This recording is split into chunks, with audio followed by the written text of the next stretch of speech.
ओम सन सनाय नमः। हरे कृष्णा। शनिदेव भगवान की जय। आज शनिवार के दिन सुनिए पौराणिक एवं प्रचलित कथा, साथ ही आरती। मन चित और श्रद्धा भाव से इस कथा का जरूर सुने। बोलिए शनि भगवान की जय। शनिवार के दिन न्याय के देवता शनिदेव की समर्पित है। आज शनिदेव के कर्म फल के दाता माना गया है। जो लोग उनके अच्छे बुरे दोनों कर्मों को फल देते हैं।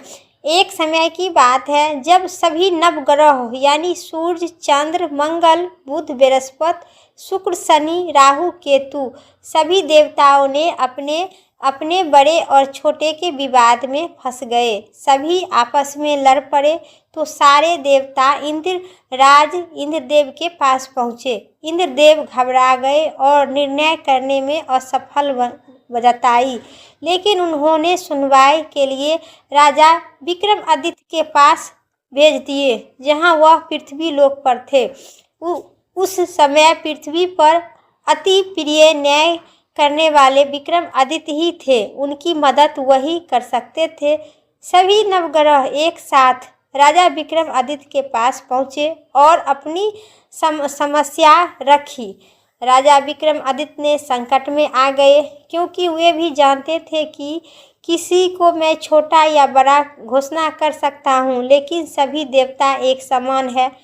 किसी को मैं कह नहीं सकता हूँ, क्योंकि क्रोध में आ जाएंगे। तब राजा ने एक उपाय सुझाव किए। उन्होंने स्वर्ण, रजत, कांसा, पीतल, सीसा, राग, जस्था, अभ्या और लोहे के 9 सिंहासन बनवाए, 9 धातु से अलग अलग। एक सिंहासन को किसी कर्म के रख दिए।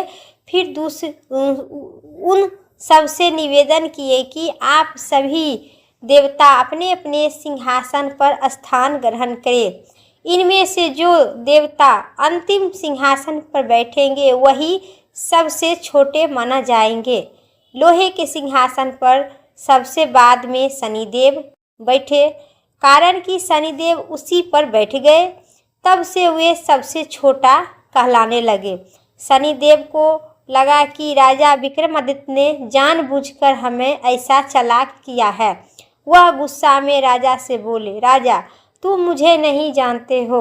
सूर्य एक राशि में 1 महीना तक रहते हैं, चंद्रमा 2.25 महीने तक 1 महीने में विचरण करते रहते हैं, मंगल 2.5 महीना, बृहस्पति 13 महीना, बुध और शुक्र 1 महीना विचरण करते हैं। लेकिन मैं 2.5 से 7.5 साल तक मैं एक ही राशि में रहती हूँ। मैं बड़े बड़े को विनाश कर दिया हूँ।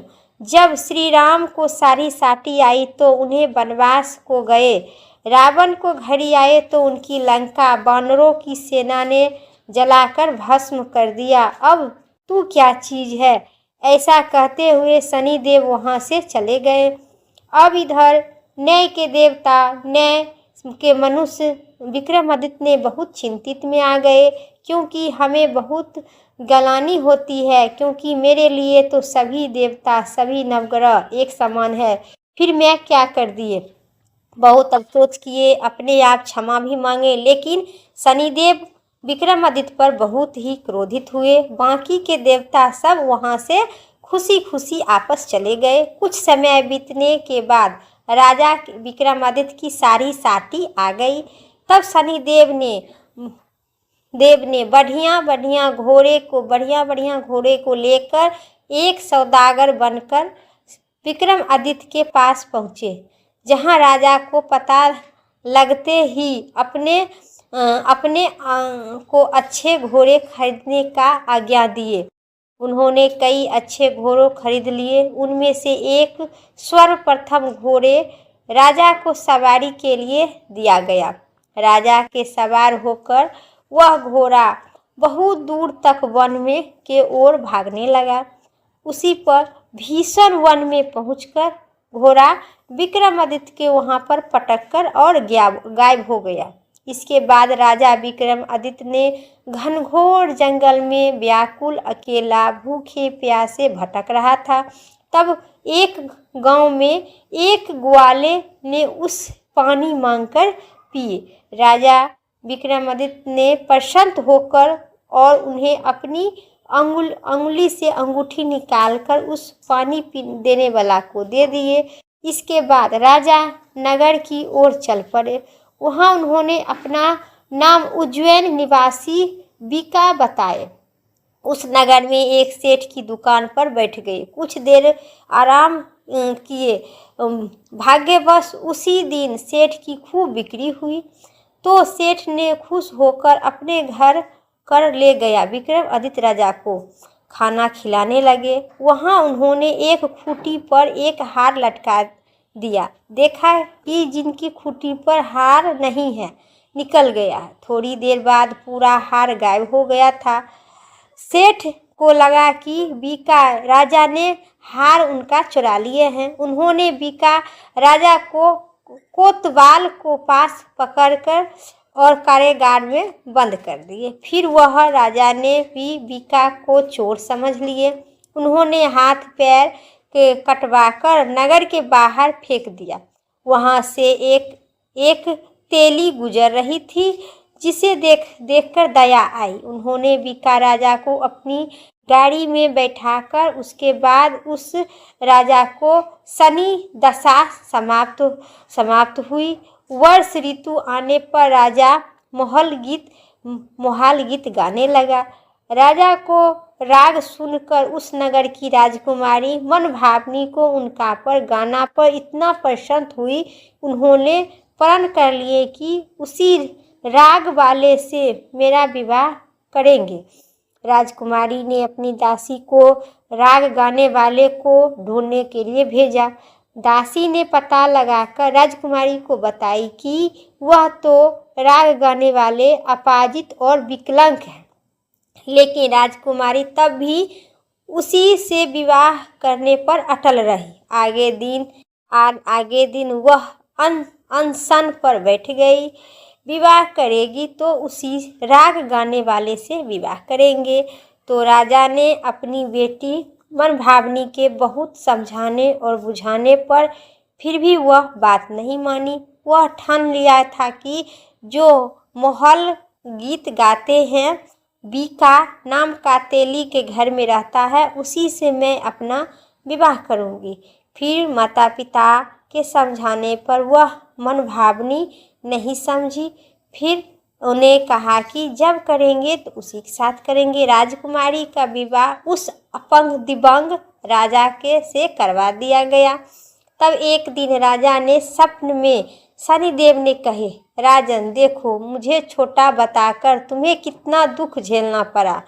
राजा ने उनके क्षमा मांगी और प्रार्थना करते हुए कहे कि हे शनिदेव, ये दुख किसी को और न देना। शनिदेव मना कर और कहा कि जो मेरी कथा और व्रत करेगा उसे मेरी दशा से कोई दुख नहीं होगी झेलना पड़ेगा। व्यक्ति जो चींटियों को आटा डालते हैं उनकी सभी मनोकामना पूर्ण करेंगे। ऐसा कहते हुए शनिदेव ने राजा को हाथ पैर आपस करके स्वच्छ खूब सुंदर इंसान बना दिए। सुबह आंख खुला पर राजकुमारी ने देखा कि चौंक गए।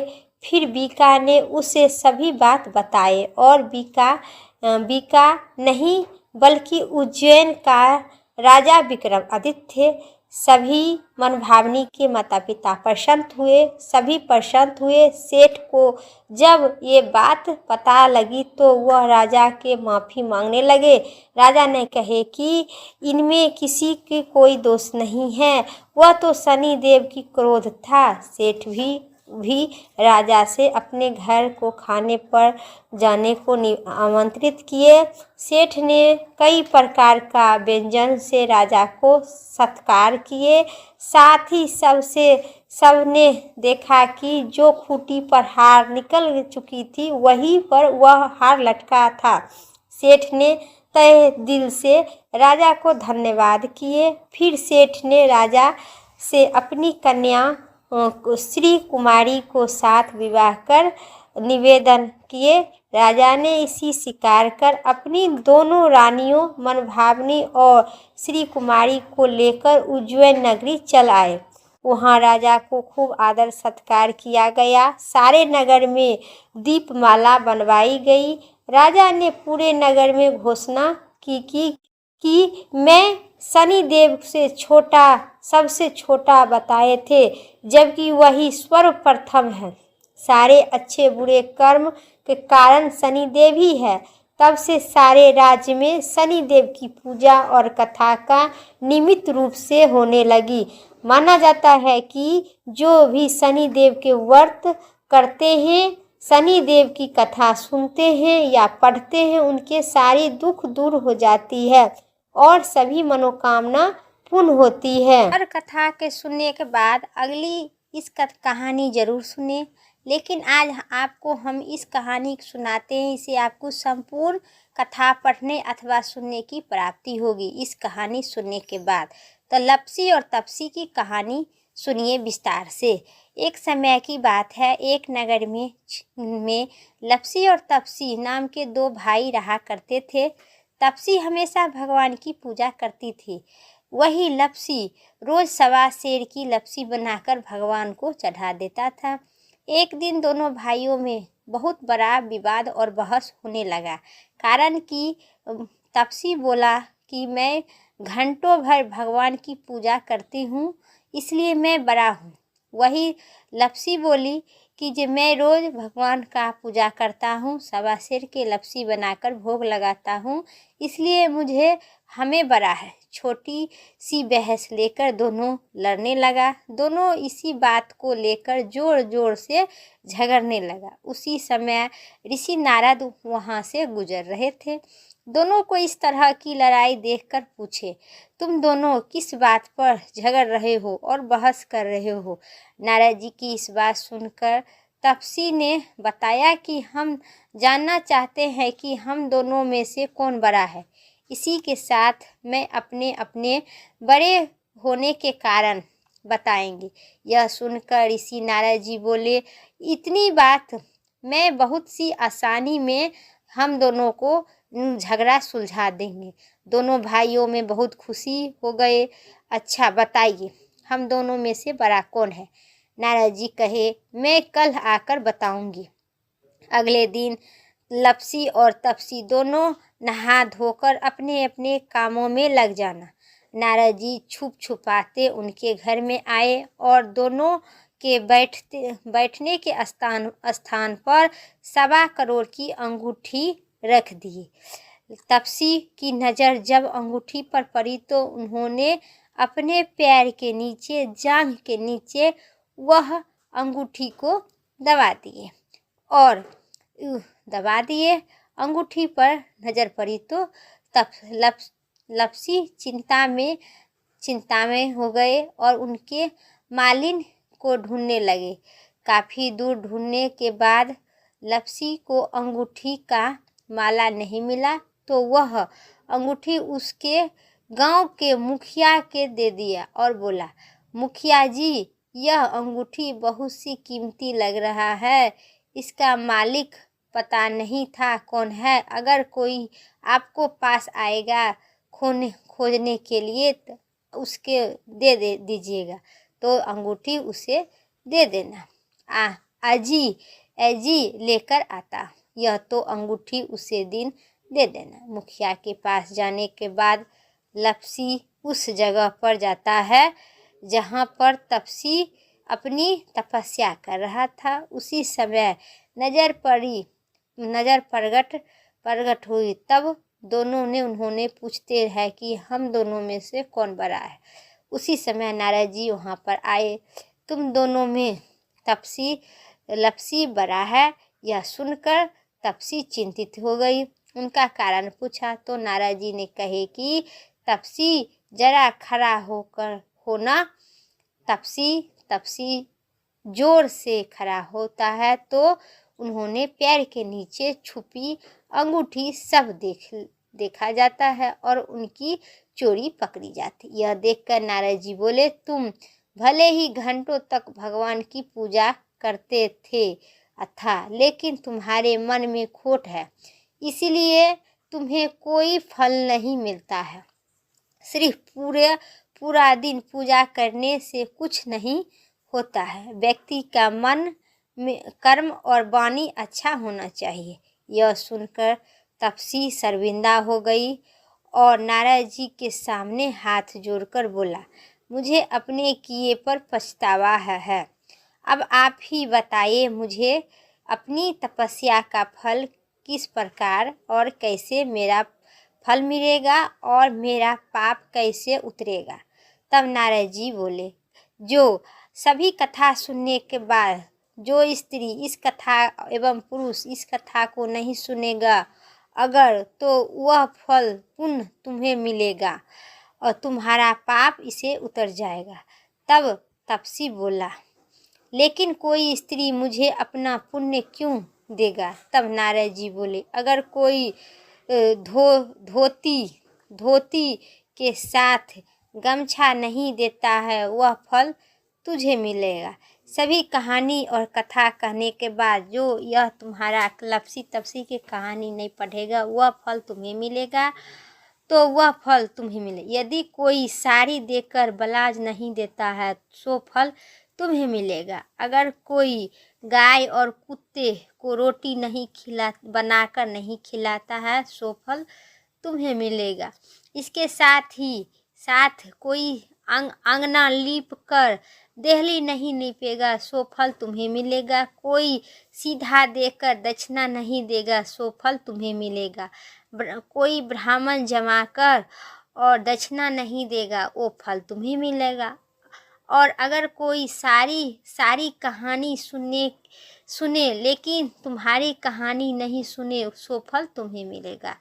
उसी दिन से हर व्रत में कथा के बाद तपसी और लपसी की कहानी सुनी जाती है।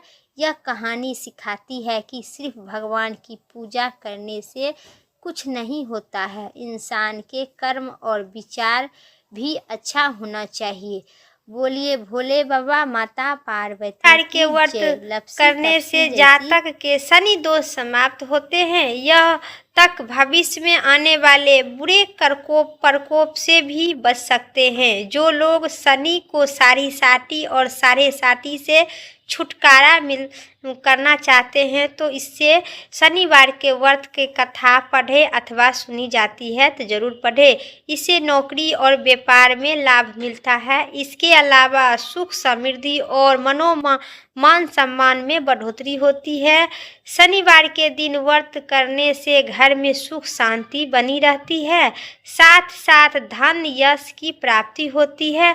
मानता है कि इस दिन व्रत रखने से दुर्भाग्य को सौभाग्य में बदल जा सकता है और होती है। शनिवार के दिन इस कथा को पढ़े अथवा सुने। बोलिए शनि भगवान की। कथा और वीडियो इतना ही तक था। वीडियो अच्छी लगे तो लाइक करें, चैनल पर नए सब्सक्राइब करके कमेंट में शनि देव भगवान की जय जरूर लिखें, हनुमान जी महाराज की जय जरूर लिखें। फिर अगली वीडियो लेके आते हैं, तब तक के लिए जय श्री राम, हर हर महादेव।